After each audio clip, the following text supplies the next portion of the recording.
Every morning, we are unfortunately watching history be made in Eastern Europe. Day by day, Ukrainians fight to keep their country and push Russian invaders back across the border. The two countries have a long intertwined history. To help us better understand it and how it's influencing what's going on in Ukraine now is UNC Charlotte history professor Dr. Steve Sabol. Doctor, first, good morning and thank you for joining us. Thank you.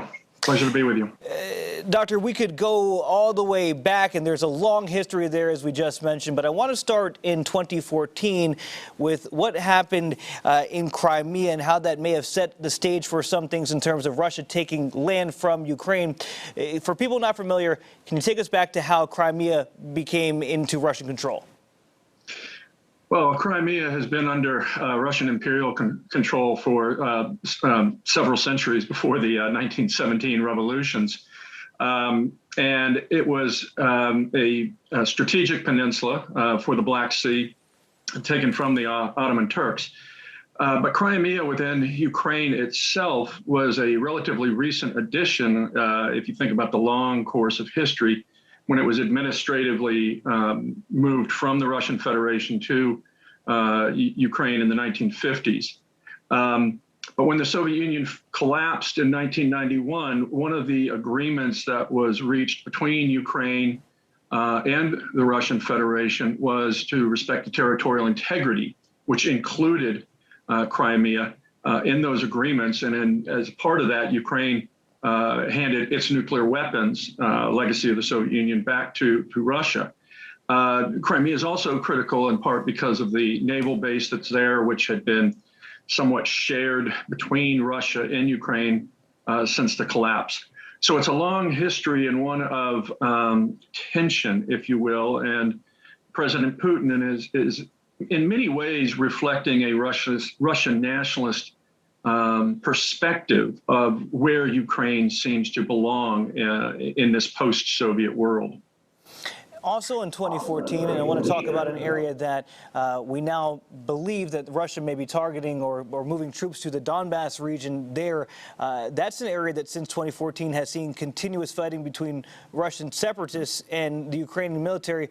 This conflict's been going on for quite a while there. Why is Putin so interested in that Donbass region?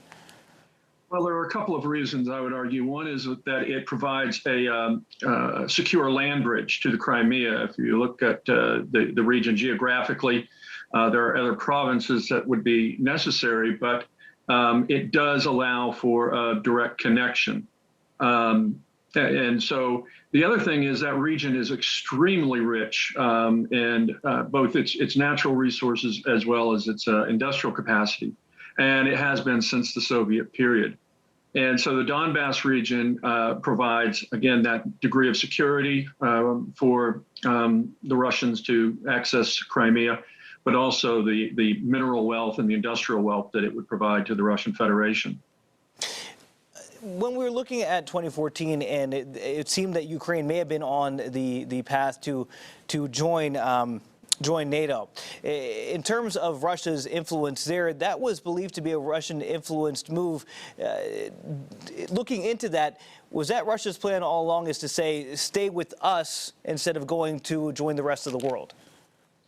That's a great question, and it's one I would argue that scholars are still trying to debate exactly what's motivating President Putin.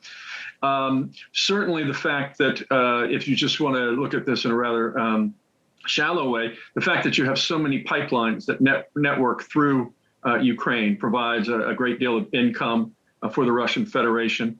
If you want to look at it in a sort of geopolitical sense, Ukraine is very ethnically divided with a large Russian and Russian-speaking population, particularly in the east. But also, if you think about just Russia's security, Russia has no natural boundaries, so to speak. And so Ukraine has often, in the Russian perspective, been perceived as the frontier, as the borderland. And so it provides a degree of security.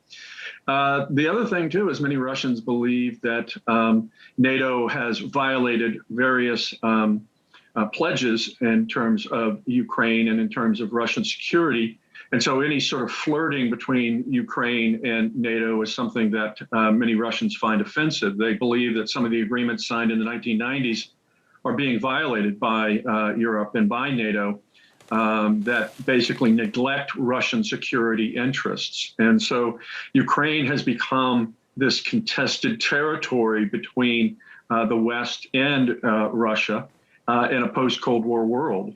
And so for 2014, what you seem to have is a clear opportunistic Russia trying to exploit the situation there following revolts in Ukraine that were contesting elections that were considered by many to be fraudulent and potentially handing over some economic sovereignty or security sovereignty had those elections held. And the Ukrainian people rose up and resisted those elections and resisted what they believed to be Russia's interference in their internal affairs. Well, Dr. Sabol, we could talk all day long about this and obviously the rich history between Ukraine and Russia. Unfortunately, we don't have time for that, but thank you for shedding light on that topic. The information is so valuable when we're trying to understand exactly what is going on in that conflict over there. Dr. Sabol, again, thank you so much for joining us. Thank you. Y'all have a great morning.